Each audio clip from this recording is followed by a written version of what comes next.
let me down. Let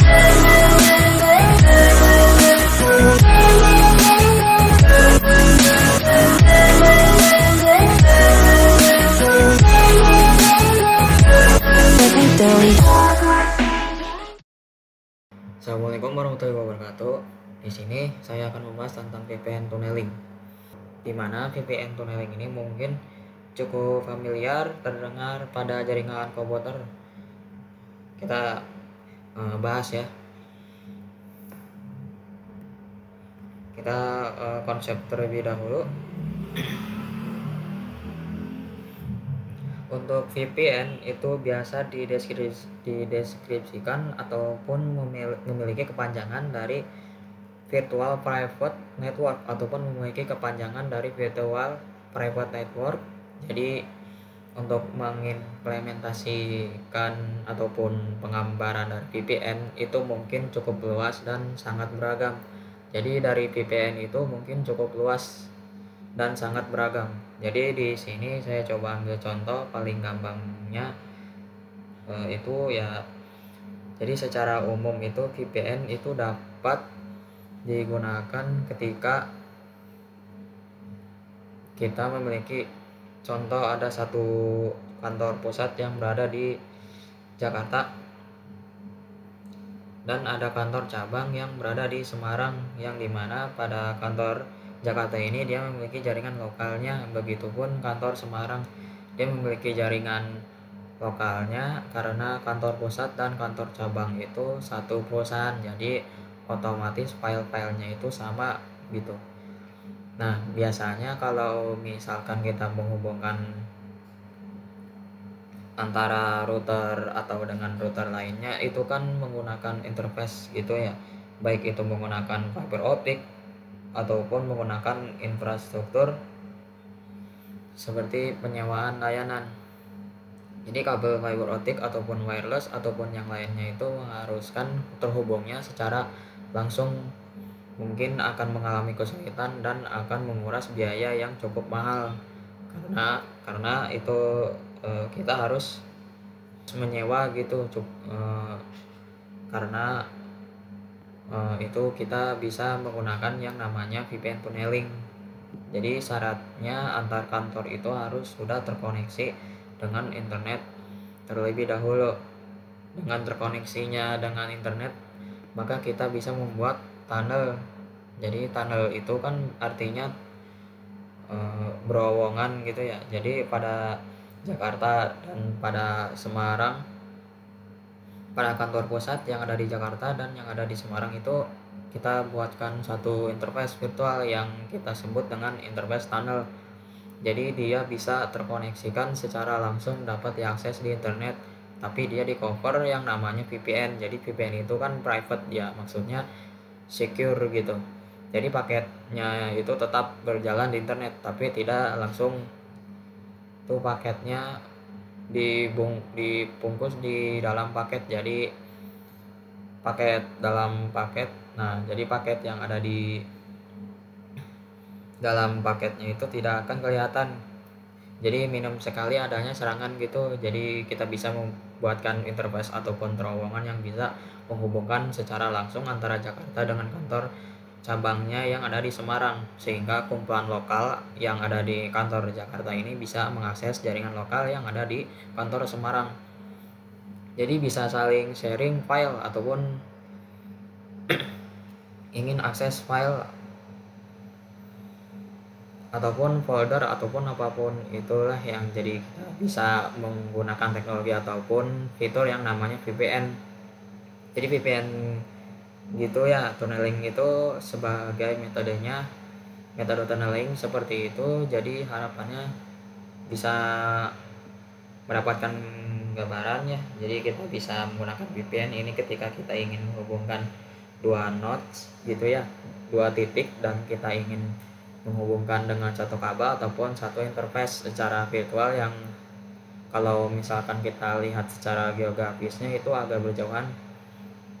Yang satu ada di Jakarta, yang satu ada di Semarang.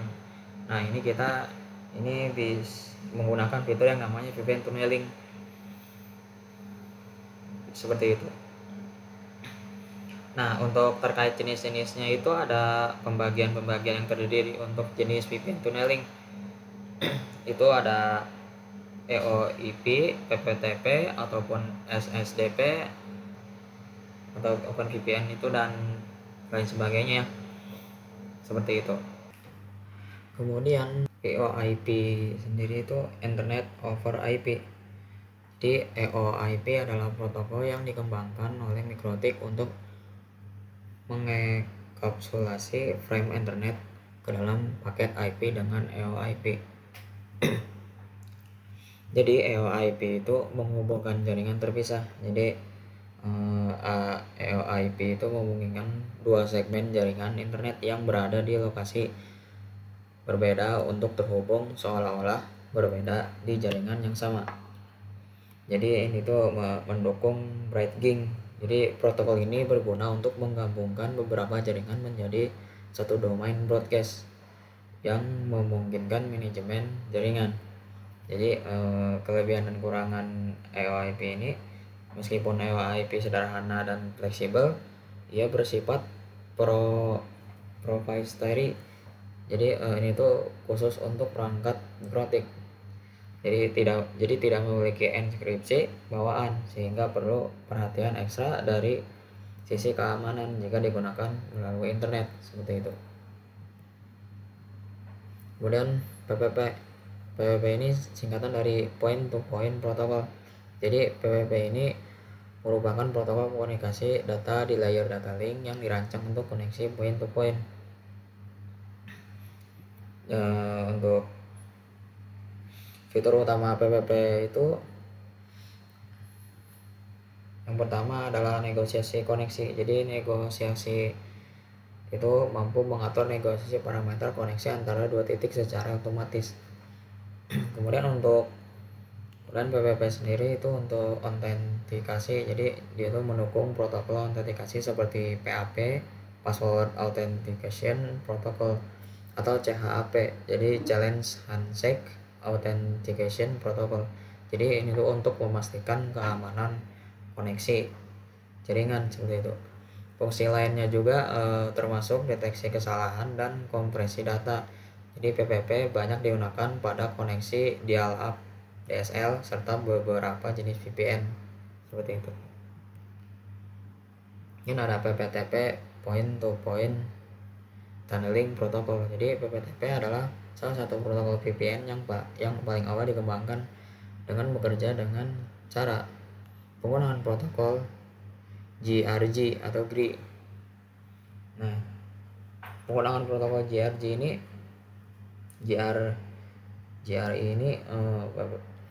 jadi PPTP menggunakan generic routing encapsulation. Jadi untuk mengkapsulasi data serta TCP untuk saluran kontrol. Kemudian untuk kemudahan konfigurasi, jadi relatif mudah diatur pada banyak sistem operasi, jadi sehingga populer pada masanya seperti itu. Terus untuk kelemahan keamanan sendiri, meskipun cepat dan mudah konfigurasi, PPTP telah diketahui memiliki celah keamanan karena algoritma enskripsi yang digunakan sudah tidak memenuhi standar keamanan modern. Jadi agak lemah keamanannya untuk PPTP ini. Dan ada L2TP atau dari singkatan Layer 2 Tunneling Protocol. L2TP ini adalah protokol tunneling yang dikembangkan untuk menggabungkan kelebihan dari PPTP dan protokol tunneling lainnya. Jadi L2TP sendiri itu penggabungan dengan IP SEC. Jadi L2TP sendiri tidak menyediakan enkripsi, jadi sehingga sering dikombinasikan dengan IP SEC menjadi L2TP atau IP SEC. Jadi untuk memberikan lapisan keamanan tambahan melalui enkripsi. Jadi enkapsulasi PPP sendiri yaitu sama seperti PPTP. L2TP dapat mengisi paket PPP dengan kemampuan untuk mendukung koneksi yang lebih stabil dan aman. Kemudian fleksibilitas dan keamanan. Jadi kombinasi L2TP dan IPSSC ini memberikan solusi VPN yang cukup stabil walaupun konfigurasi dan setupnya itu bisa lebih kompleks dibandingkan PPTP.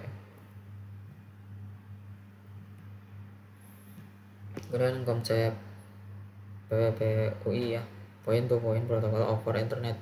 Jadi PPPUI ini menggabungkan keunggulan PPP dan internet dengan tujuan yaitu adalah koneksi broadband. Nah, koneksi broadband ini digunakan terutama di ISP untuk menyediakan akses internet melalui DSL dan kabel. Jadi memungkinkan sesi PPP di dalam lingkungan internet. Dan kemudian untuk autentikasi dan manajemen komunikasi. Jadi memungkinkan ISP untuk melakukan autentikasi pengguna. Jadi mengalokasikan alamat IP dinamis dan memonitor penggunaan bandwidth. Kemudian ya pembungkusan data. Jadi data PPP dibungkus ke dalam frame internet sehingga bisa ditransmisikan melalui jaringan lokal, sekaligus mempertahankan kelebihan dari PPP dalam hal manajemen koneksi dan keamanan dasar seperti itu. Jadi kesimpulannya secara keseluruhan teknologi VPN dan berbagai protokol yang terkait memainkan peran penting dalam mengamankan dan mengelola jaringan. Jadi setiap protokol dan konsep ini memiliki kelebihan dan keterbatasan sendiri. Jadi pilihan penerapan bergantung pada kebutuhan spesifik, misalnya itu kemudahan konfigurasi versus tingkat keamanan yang diinginkan dengan memahami perbedaan dan fungsi masing-masing. Jadi para administrator jaringan dapat merancang solusi yang optimal untuk berbagai skenario komunikasi dan akses data. Baik, itu saja yang saya bahas dalam video ini. Kurang lebihnya mohon maaf. Assalamualaikum warahmatullahi wabarakatuh.